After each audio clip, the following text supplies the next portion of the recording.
व्यक्ति को विशेष उसके विचार बनाते हैं। इसलिए विचारों के ऊपर काम कीजिए। अपनी ज्यादा तन की सुंदरता, मुख की सुंदरता, ये तो एक दिन जर्जर होना ही है। आंखों पे पड़ेगा जाला, नाक से बहेगा नाला, लाठी से पड़ेगा पाला, ये तो सबके साथ होना है। चाहे कितनी भी जिम चले जाओ, चाहे कितने भी डाइट कर लो, कितना भी जो है सदा हुआ भोजन कर लो, बुढ़ापा नहीं आएगा? आएगा।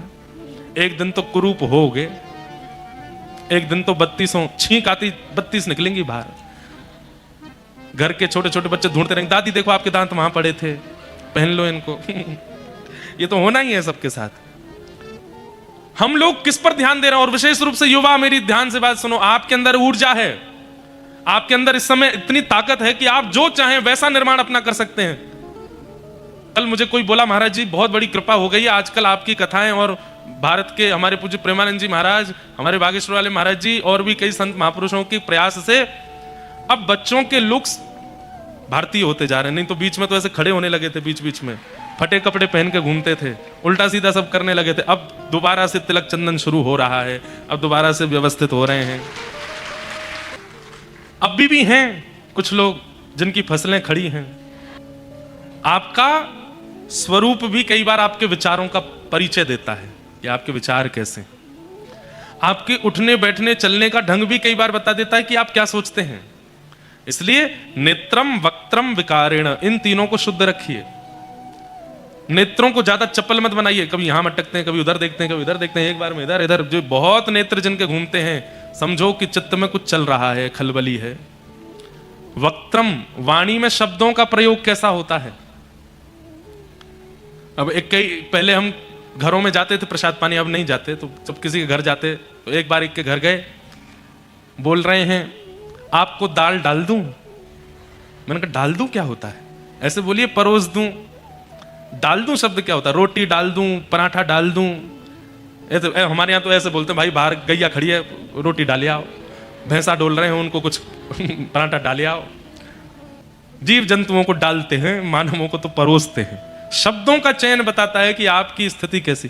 प्रणाम करने का तरीका बता देता है कि आप कैसे आचार्य के संरक्षण में रहते हैं, आप कैसे प्रणाम करते हैं। प्रणाम की मुद्रा से पता चल जाता है केवल फोटो खिंचाने आए हैं, प्रणाम करने नहीं आए। इसलिए भैया नेत्रम वक्त्रम और विकारेण, अपने विचारों को शुद्ध करेंगे तो नेत्र भी शुद्ध हो जाएंगे, वाणी भी शुद्ध हो जाएगी, और आपके शरीर के विकार भी शुद्ध हो जाएंगे। विचारों की शुद्धता बहुत आवश्यक है। और विचार शुद्ध किससे होते हैं? सत्संग से।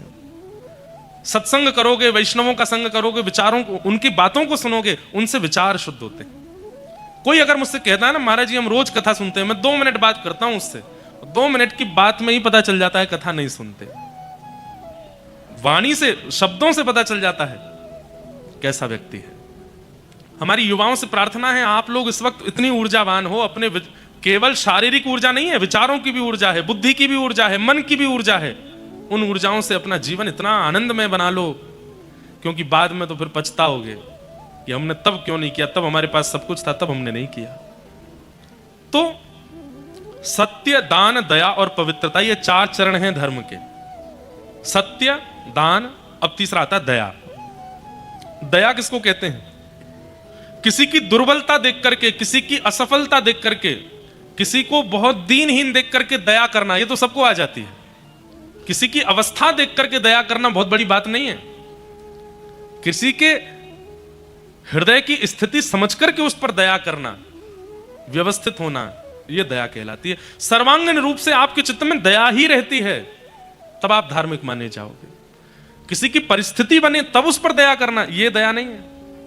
परिस्थिति थी चाहे नहीं थी, फिर भी आप दयावंत ही हो, दया युक्त ही हो, यह दया है। दया स्वभाव में हो जाए, कभी कभी आने वाली ना हो। सत्य, दान, दया, और चौथा आता है पवित्रता। धर्म का चौथा चरण पवित्रता। तन की पवित्रता आवश्यक नहीं, वही बात विचार और बुद्धि की पवित्रता। आप सोचते क्या हैं, आप विचार क्या करते हैं। एकांत में, व्यक्ति को एकांत में जाकर के अपने आप को देखना चाहिए, क्योंकि व्यक्ति का स्वयं का परिचय एकांत में होता है। जब वो अकेला बैठा होता है तब उसके मन में जो बातें उठती हैं, उससे आपको पता चलता है कि आप कैसे हो। पर आजकल एकांत नहीं है। आजकल एकांत का भी एक आडंबर है। एक व्यक्ति हमारे संग वहां पे भी रहता है, ये एकांत में भी रहता है। इसका त्याग करके एकांत में जाओ, इसको छोड़ के एकांत में जाओ। कभी कभी हमें लगता है जैसे पुराने समय में गुंडे जो होते थे अपने दुश्मनों को उठवाने के लिए उसको पैसा देते थे, ले तेरे को लाख रुपया दिए, हमारा वो शत्रु है उसको उठा ला या उसको मार दे, ऐसा गुंडे लोग करते थे पहले। घनघोर कलिकाल में क्या होगा? बोलो उसका फोन चोरी कर लाओ, उसका फोन उठा लाओ। क्यों? अधमरा तो वो वैसे ही हो जाएगा। अधमरे तो हम आज होते हैं, अधमरे तो आज होते हैं, पर कलयुग का जब घनघोर समय आएगा तब आप हमारी बात लिख लीजिएगा, शायद उस समय हम रहेंगे नहीं, पर एक समय ऐसा कलयुग का आएगा कि व्यक्ति का फोन जैसे ही गायब हुआ पता चली उसके प्राण निकल गए। आजकल लोग बोलते हैं प्राण निकलने का कारण क्या था? बोले अटैक पड़ गया। प्राण निकलने का कारण क्या था? कैंसर हो गया। आगामी 50-100 साल बाद कैसे प्राण निकले? बोले फोन चोरी हो गया। ओहो, हमारी दादी भी ऐसी गई थी, उनका भी फोन चला गया था। फोन प्राणों में विराजमान, हमारे प्राण फोनों में विराजमान होने लगे हैं धीरे धीरे। आज भी ये स्थिति है, सुबह सुबह बच्चे उठें, उठते ही आंख नहीं खुली है, पहले ढूंढेंगे फोन कहां है। अगर माता पिता फोन लेके चले गए हों तो बच्चे की पूरी आंख खुल जाती है, सारा आलस चला जाता, फोन कहां है मेरा। हमारे प्राण धीरे धीरे जा रहे हैं। और मैंने यह भी चर्चा की है कि सतयुग का राक्षस हिरण्यकश्यप है, त्रेता का राक्षस रावण है, कलयुग द्वापर का राक्षस कंस है, कलयुग में राक्षस ये फोन ही बनेगा। क्यों? क्योंकि हमारे सर्वांगीण रूप से हाईजैक हमारे जीवन को कर लिया है। छोटे छोटे 6-6, 7-7 महीने के बच्चे वो खाना नहीं खाते जब तक उनको कुछ दिखाया नहीं जाए। उनके लिए एक आईपैड रखना पड़ता है, एक आईफोन रखना पड़ता है, उनके लिए फोन की इंटरनेट की व्यवस्था करनी पड़ती है। आप हमें बताइए, अगर भगवान ना करे, वैसे हो सकता है भगवान कर दें, कोविड भी आया था, 1 घंटे के लिए पूरे विश्व का इंटरनेट बंद हो जाए तो आधी जनसंख्या खत्म हो सकती है। कई लोग तो प्राण ही त्याग देंगे, अब जी करके क्या करना जब नेट ही नहीं है तो। बीच में ऐसी स्थिति आई थी कि वो कभी कभी किसी किसी शहर में दंगे फसाद हो जाते थे तो रात में 8 बजे के बाद इंटरनेट बंद हो जाता था। बीच में हुआ था ऐसा, तो महाराज रात काटनी भारी पड़ गई थी लोगों को। अरे हम आपको बता रहे हैं, कोविड में जो घर वाले लोग वो बच गए, इसलिए बच गए क्योंकि नेट और फोन चल रहे थे। अगर कोविड इंसानों की जगह इंटरनेट को लगा होता तो आज पूरे विश्व की जनसंख्या 10-12 करोड़ रह गई होती। इतने अधीन हो चुके हैं हम इसके। हम आपको नहीं डांट रहे हैं, हम अपनी बात भी कर रहे हैं। आप कैसे हैं ये आपको एकांत में पता चलेगा, और एकांत बिना मानवों के और बिना फोन के रह करके देखिए, फिर पूछिए अपने आप से कि आप कौन हैं। आपका हृदय बताएगा। जो विचार उत्पन्न हो, जो विकार उत्पन्न हो, जो विषय उत्पन्न हो, उससे पता चलेगा आप कैसे हैं। सत्य, दान, दया और पवित्रता, ये 4 धर्म के चरण हैं। सत्य, दान, दया और पवित्रता। और इन चारों को काट रहा है कौन? कलयुग। कलयुग को देख करके राजा परीक्षित ने उसको मारने का प्रयास किया। कलयुग ने चरण पकड़ लिए, बोले भगवान मुझे मत मारो। सतयुग के बाद त्रेता, त्रेता के बाद द्वापर, द्वापर के बाद अब मेरी बारी है, मुझे आना पड़ेगा। आप चाहें तो एक काम कर सकते हैं। राजा परीक्षित बोले क्या? मुझे कुछ स्थान दे दीजिए, मैं वहीं रहूंगा। और कलयुग को 5 स्थान प्रदान किए हैं। सब लोग बहुत ध्यान से सुनिए। बहुत बड़े आश्चर्य की बात है कि कलयुग केवल 5 स्थानों पर निवास करता है। 6वां स्थान नहीं है कलयुग के पास, लेकिन फिर भी कलयुग का इतना बड़ा प्रभाव हम सब लोगों के ऊपर है, तो इसका यह प्रमाण है कि इन 5 स्थानों में से किसी एक स्थान में हमारा प्रवेश है। और ये 5 स्थान कौन कौन से हैं? द्यूतम पानम स्त्रियः सूना यत्रा धर्मस् चतुर्विधः पुनश्च याचमानाय जात रूप मदात प्रभो। द्यूतम, जुए में कलयुग रहता है। पानम में कलयुग रहता है। पानम का मतलब पान में कलयुग नहीं, पानम मतलब मद्यपान, उसमें कलयुग का निवास है। द्यूतम पानम। स्त्रिय, पर स्त्री पर पुरुष संग में कलयुग का निवास है। सूना, बेवजह की बातों पर कलेश करना, उसमें कलयुग का निवास है। और 5वां स्थान है बिना मेहनत के धन कमाना, उसमें कलयुग का निवास है। कई लोगों के मन में आया होगा, नहीं हमने तो ये 5 ही नहीं किए। हो ही नहीं सकता, हो ही नहीं सकता कि इन 5 में से किसी एक में आपका प्रवेश नहीं है। और सबसे ज्यादा संख्या 5वें स्थान की है, बिना परिश्रम के कमाया गया धन। व्यक्ति अपनी मेहनत का 40% कमाता है, 60% तो वो बिना मेहनत का ही कमा रहा है। और उसी का प्रभाव है कि बुद्धि विकृत, हृदय विकृत, बच्चों में विकृता, और कलयुग के प्रति उसकी अधीनता, और पाप के प्रति उसकी जागरूकता। कौन बनवा रहा है? कलयुग। प्रयास कीजिए, जितना आप परिश्रम करते हैं उतना ही धन कमाइए। उससे अधिक में अगर धन मिलता है तो छोड़ना नहीं है, ले लीजिए, लेकिन उसको जाकर के कहीं सेवा में कर दो, उसको जाके कहीं सेवा में प्रयोग कर दो। लोग सुनकर के तो जाते हैं पर मानते नहीं इस बात को।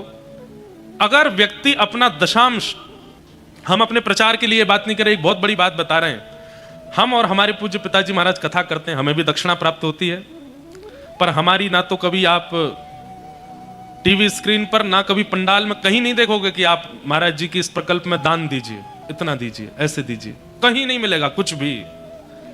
नंबर भी जो चलते हैं उन पर भी कभी कोई दान की कोई इंक्वायरी नहीं होती। और जो दक्षिणा प्राप्त होती है कथा की, उससे एक गौशाला वृंदावन में चलती है जिसका नाम भी लोगों को नहीं पता है, और वहां 100-150 गैयाओं का सेवा होती है।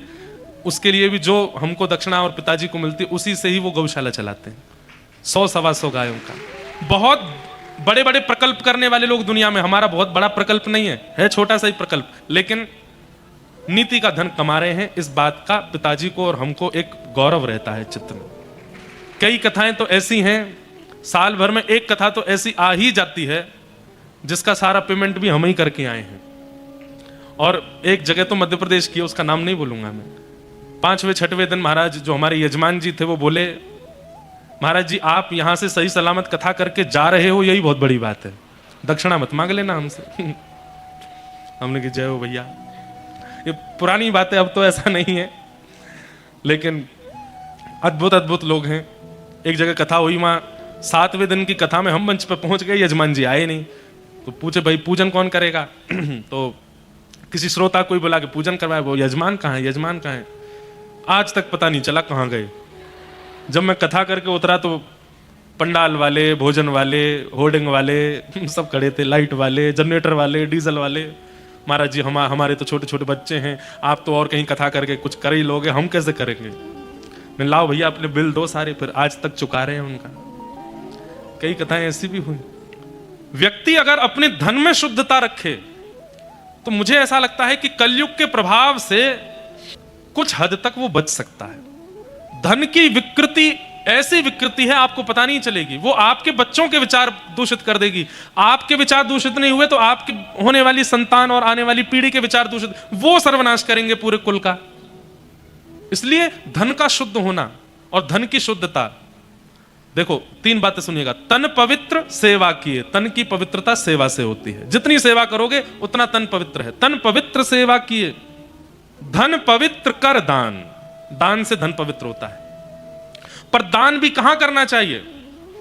अगर एक व्यक्ति को गलत जगह व्यक्ति को दान दे दिया तो उसका प्रभाव क्या होता है, सुनिए। कुपात्र दानाच्च भवेत् दरिद्रम, कुपात्र को दान देते ही आप दरिद्र हो जाओगे। दरिद्र भावेन करोति पापम, फिर आप पाप करोगे। पाप प्रभावा नरकम प्रयाते, पाप के प्रभाव से आपको नरक जाना पड़ेगा। और फिर जब पुनर्जन्म होगा आपका तो पुनर्दरिद्री, फिर से दरिद्र खानदान में जन्म लोगे और पुनरेव पापी। इसलिए दान बहुत सोच समझ के करना चाहिए। लेकिन वही दान यदि सत्पात्र को दे दिया जाए तो शास्त्र क्या कहते हैं? बोले सत्पात्र दानाच्च भवेत् धनाढ्यम, धनाढ्य भावेन करोति पुण्यम, पुण्य प्रभावा त्रिदिवम प्रयाते, पुनर्धनाढ्यम पुनरेव दानी। एक अगर श्रेष्ठ को दान दे दिया तो क्या होगा? भवेत् धनाढ्यम, धनाढ्य हो जाओगे। अच्छा, धनाढ्य का मतलब क्या होता है पता है? एक होता है धनवान और एक होता है धनाढ्य। आप कहोगे ये तो पर्यायवाची है, नहीं। धनवान का मतलब होता है जिसके पास धन है, बहुत धन है। और धनाढ्य का मतलब होता है जो बिना ब्याज के दूसरों को भी धनवान बना दे, उसको धनाढ्य कहते हैं, उसको धनाढ्य कहते हैं। तो एक सत्पात्र को दान देने से क्या होता है? धनाढ्य बन जाओगे। और धनाढ्य भावेन करोति पुण्यम, पुण्य करोगे। पुण्य प्रभावा त्रिदिवम, त्रिदिवम यानी कि स्वर्गम प्रयाते, पुनर्धनाढ्यम पुनरेव दानी। दान बहुत सोच समझ के करना चाहिए। आपने 1 रुपए का भी दान किया और वो दान लेकर के अगर व्यक्ति कुछ गलत करने गया तो उसका पाप आपको भी लगेगा। इसलिए दान भी बहुत सोच समझ के। तो धन का दान करने से ही धन पवित्र होता है, पर दान कहां करना चाहिए ये विवेक आपको होना चाहिए। कैसे करना चाहिए? विवेक आपको होना चाहिए। ये 5 स्थान है कलयुग के: द्यूतम जुआ, पानम मद्यपान और भक्ष सेवन। उसमें मांस भी आता है, उसमें और भी तामसी पदार्थ भी आते हैं। द्यूतम पानम, पर स्त्री पर पुरुष संग, बेवजह की बात पर हिंसा, और बेवजह की बात मतलब वजह की बात पर भी हिंसा तो नहीं होनी चाहिए, उसका कोई और रूप निकालना चाहिए। और 5वां स्थान है बिना मेहनत के कमाया गया धन। इन 5 में कलयुग निवास करता है। राजा परीक्षित 5 स्थान देने के बाद लौट करके गए अपने तहखाने में जाकर के, सुंदर जरासंध का मुकुट था, केवल देखने के लिए कि ये मुकुट मुझ पर कैसा लगेगा। जैसे ही मस्तक पर धारण किया, जरासंध ने उस मुकुट को अनीति से कमाया था, अनीति से कमाए गए धन को जैसे ही मस्तिष्क पर धारण किया, राजा परीक्षित की मति भ्रमित हो गई। आखेट को वन में गए और वन में एक ऋषि के आश्रम, शमिक ऋषि के आश्रम पर जाकर के शमिक ऋषि से जल की याचना की, लेकिन ऋषि त्रातक समाधि में बैठे थे, जिसके कारण बाहर की व्यवस्था अवस्था पता नहीं चलती। यहां एक छत्र सम्राट ने जब जल मांगा तो त्रातक समाधि में होने के कारण उन्होंने अनसुना कर दिया। लेकिन राजा को क्या लगा, मेरा अपमान कर रहे हैं, मैं जल मांग रहा हूं, मुझे दे नहीं रहे। एक बात बोल दें बंधुओं, कलयुग का प्रभावी व्यक्ति, उसको बात बात पे अपना अपमान लग जाता है। जिसको छोटी छोटी बातों पे लग जाए, मेरा अपमान कर दिया, मेरा सम्मान नहीं किया, मेरे साथ जानबूझ के ऐसा किया, मेरे साथ बुरा किया है, समझो कलयुग का इस पे बहुत प्रभाव है। और इसका एक तोड़ बताएं, सम्मान की जिसे बहुत इच्छा होती है उसी का अपमान होता है बार बार, और जिसे सम्मान की इच्छा नहीं होती उसका जहां अपमान हो भी जाता है तो उसको पता नहीं चलता कि मेरा अपमान हुआ है। जिसको सम्मान की इच्छा नहीं है, जिसको इच्छा नहीं कि मुझे माला पहनाई जाए, मुझे दक्षिणा दी जाए, मुझे प्रणाम की जाए, वो निष्किंचन है। अगर उस सभा में उसका अपमान कर भी दिया जाएगा, महादेव का अपमान किया गया दक्ष की प्रजा ने, दक्ष की सभा में, महादेव को तो पता ही नहीं चला कि उनका अपमान किया जा रहा है, वो तो गणों ने बताया, गणों को पता चला, तब गणों ने तांडव किया वहां पर दक्ष की सभा में, महादेव को पता नहीं चला। महादेव ने तो दक्ष से कुछ कहा ही नहीं। ये सारा रायता तो तब फैला जब सती गई हैं, और सती ने जाकर के अपने पति का अपमान जान करके जब प्राण त्यागे हैं, तब महादेव ने आकर के वहां पर दक्ष के साथ में क्रिया की। महादेव कैसे हैं? अकिंचन है, निष्किंचन है, अवधूत हैं। उन्हें पता नहीं चला कि उनका अपमान हुआ। क्यों? क्योंकि सम्मान की इच्छा नहीं थी। इसलिए सम्मान की इच्छा का त्याग करो, आपको कभी अपमान का बोध नहीं होगा। और जितनी ज्यादा सम्मान की इच्छाएं चित्त में धारण कर लोगे, हर कदम पे आपका अपमान होगा, हर बात पे आपका अपमान होगा।